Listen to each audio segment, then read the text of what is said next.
Welcome back, ladies and gentlemen, to the Calgary Olympic Oval finale. You're here today for the mass start races. This is a junior race. I got Denny Morrison on air right now, and I'm here with Gary Trembinski. Hey everyone, thanks for tuning in. This should be a fun race to watch.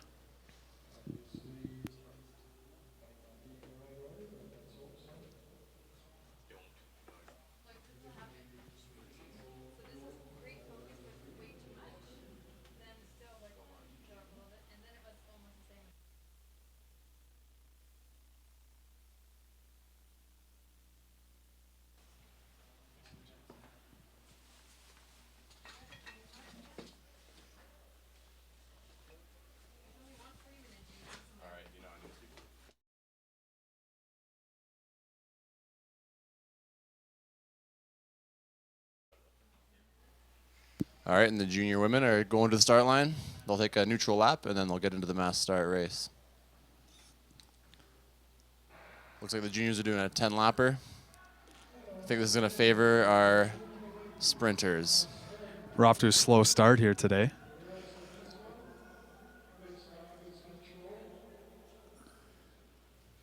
Doesn't look like anybody wants to really take the lead.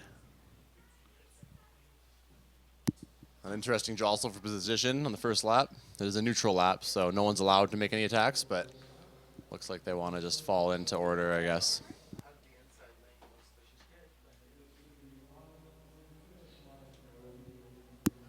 I find that skating slow is sometimes harder than just skating.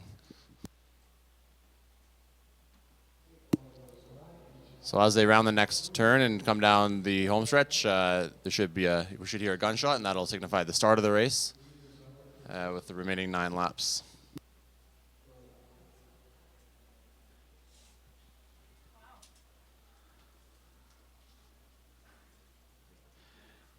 And here they come to the gunshot. They'll be taking off in a second. Here they go.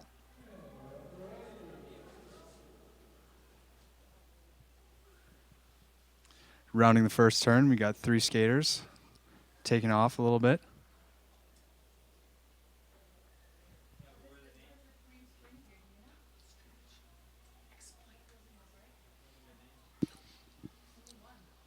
So the difference between traditional Olympic-style speed skating, where there's only 2 races on the line and they race head-to-head, they change lanes from inner to outer. The mass start race obviously goes by its name. It's a mass start with several athletes on the line all at once. They take that neutral lap that we saw earlier. The gun goes. They jostle for position for the duration of the race. Sometimes there's preems where the gun will go at a certain number of laps, and the winner of that lap will gain some extra points for the standings. But ultimately, the first 3 across the line at the end of the race in the last lap will be our podium finishers.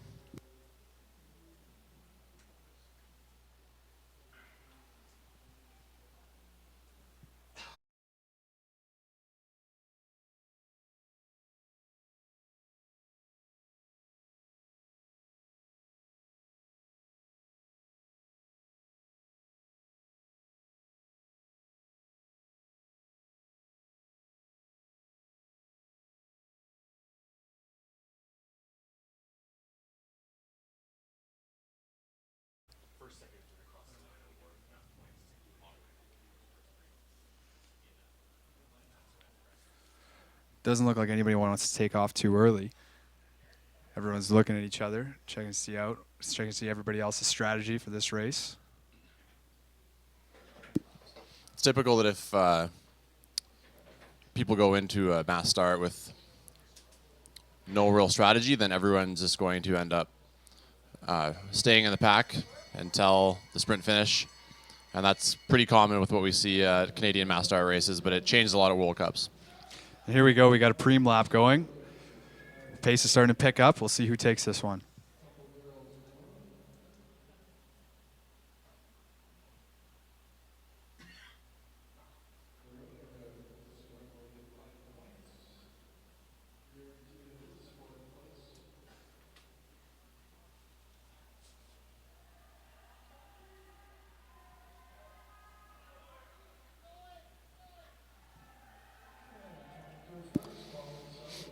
Looks like Jay Chantley came through the first on the preem lap. She'll get 5 points, 3 points for the person who crossed second, and 1 point for the person who crossed the preem lap in first.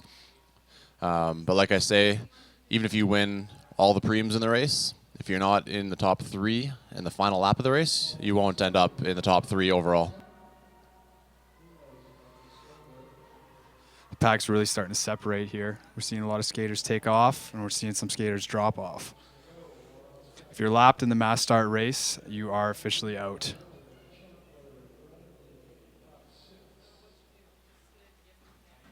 Looks like a good move by some of the girls with a little bit more confidence in their endurance, taking off with 4 laps to go, and have a good break right now.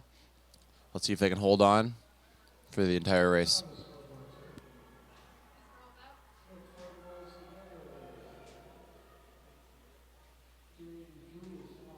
Looks like we got our first lap skater, 283. The break pack now passing some of the people who have fallen off the back of the peloton. They look pretty comfortable, like they're working together, but what's left of the peloton is also attacking pretty hard to get back up to them.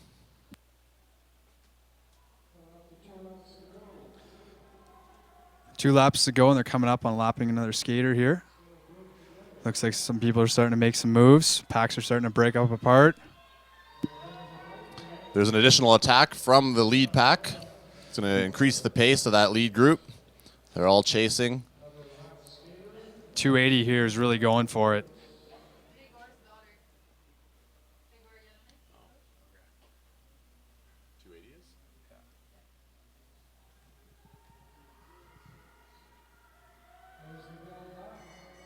Bell lap coming up. That's Gregor Jelinek, the national team coach from Quebec. That's his daughter leading the breakaway right now, leading the final sprint lap. Hopefully she can hold on. We've got Carolina Hiller coming up in second. Looks like she's going to get her on the outside, and she has. Coming up around the last turn. Miss Jelinek's going to need a good counterattack. She wants to slingshot by her in the last straightaway.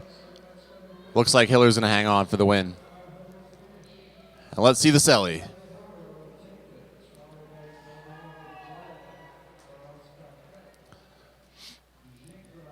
So for winning the final lap, Hiller gets 30 points. Jelinek gets 20 points for crossing in second on the final lap. And Paquette gets 11 points, whereas fourth place ends up with 3 points. And that will be combined with the preem lap from earlier in the race to determine our overall standing, which is now shown on the screen.